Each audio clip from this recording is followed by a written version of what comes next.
Today we're going to take a quick look at the Viotek GFI27DBXA gaming monitor. This is not the first Viotek we've taken a look at. You should definitely check out those other reviews.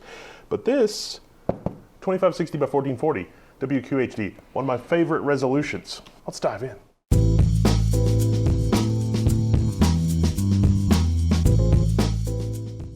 This is a 27-inch IPS monitor, 178 degrees horizontal and vertical viewing area. This is, as I said, a 16:9 resolution, 2560x1440.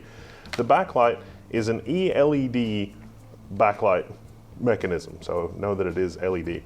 The default out-of-the-box color temperature, according to the manual and specifications, is 7500K. That's 141% of the sRGB color space and 103% of the NTSC. Those are color gamut figures.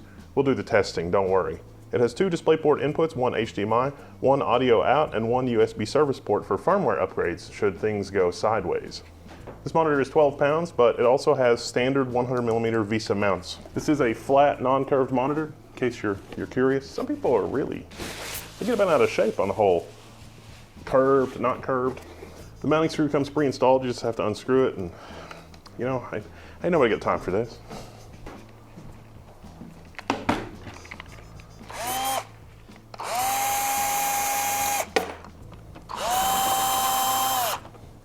And then of course just hand tight. And there we are. It is a height adjustable stand. And of course, you can rotate it. With the 178-degree viewing angle as a portrait monitor, it can work really well. I did that on Megadesk. 27-inch monitors on the sides of the enormous 48-inch LG CX OLED monitor. It can work. For controls, this monitor uses a 5-way hat switch. Yes, this is excellent. 2.3 milliseconds of input latency. It tells me that they're not going to do very much pre-processing of the image on this panel. And 17.4 milliseconds, this is a 1/60th of a second, 60 hertz signal. So it is taking the full 16 milliseconds to move from the top of the panel to the bottom of the panel. So this is great. Basically, the monitor starts displaying the image as soon as it gets it. Now, more pixels means more refresh rate, 165 hertz, 180 hertz. You get up to 180 hertz with this display. The idea with this test is basically you look for any kind of smearing or after color, and this one is particularly challenging because we're moving a color on a gray background, and gray to gray is one of the most challenging things that you can do with an LCD display. So this is an excellent, excellent result. So we have very little smearing. You can tell there's not like any kind of image pre-processing going on or anything like that. Now it does, if you look for certain things, you can see certain things, and it really just suggests that it's going to be a little weaker. Until, you know, it's at 178 degrees color shift, and that's probably accurate. But as you can see, if you actually move the camera from side to side, you get a little bit more vignetting and you know, an ununiform backlight distribution at different angles. This test is useful because we can take pictures with our high-speed camera at about 400 frames per second, and we can see that in, you know, a 1/450th snapshot that we've got some adjacent squares that are on. So this panel's not really quite truly 200 hertz, or at least at 200 hertz, there's not enough time for the square to come on and go off again. We can see that it's starting to go off. It's about 75% there.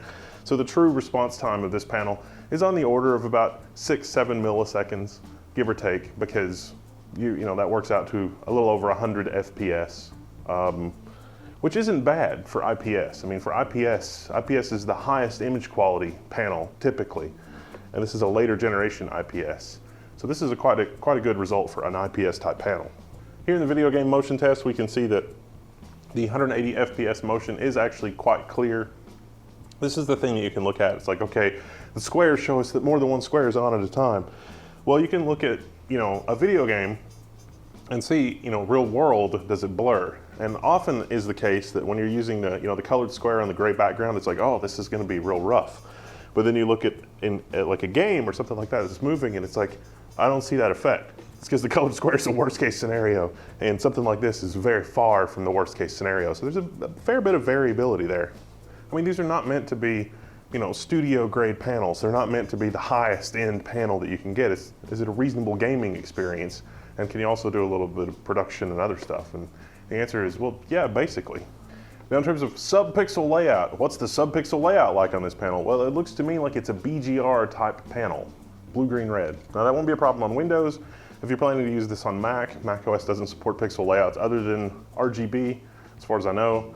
The picture quality will be a little bit diminished because certain tricks are employed, sort of knowing what the subpixel layout is to greatly enhance the rendering. But the reality is that the 2560 by 1440, the pixels are kind of small, so this is a really, really, really minor thing.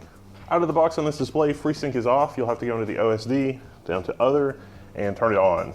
One of the reasons they don't turn it on by default is that some people have a super crappy computer, and sometimes the handshake with FreeSync on the monitor will cause the super crappy computer not to react correctly.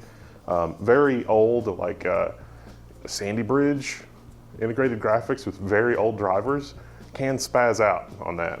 Now all we need to do is our color calibration. Out of the box, it's a little green heavy. All right, looks like 36 across the board sort of brings me into where I want to be. I'm at 226.8 CD per meter squared at the default brightness level, and this looks pretty good on our white point level. So let's get started with the calibration. Oh, it's gonna take a little bit of time. Let's skip forward in time. And we're back. All right, how are we looking? Not too bad, really. 149% sRGB gamut volume, 102% Adobe RGB, and 105% DCI-P3 gamut volume. In terms of gamut coverage, it's 99% of the sRGB, down to 86.6 of DCI-P3. This is good enough for most production work. If you're working on your family photos or working on, some home movies, vacation movies, that kind of thing, this will get the job done. That's uploaded on the Level 1 Tech's forum, and as always, double check the policies and the warranty, do a little bit of comparison shopping when you're shopping for a monitor, but Viotek, it's not a bad brand. It's got pretty good fit and finish. They have their perfect pixel guarantee, at least they do right now at the time that I'm shooting this video for these monitors, so if you got a bad pixel, you can get it replaced. I've been pretty happy with the work that Viotek's doing.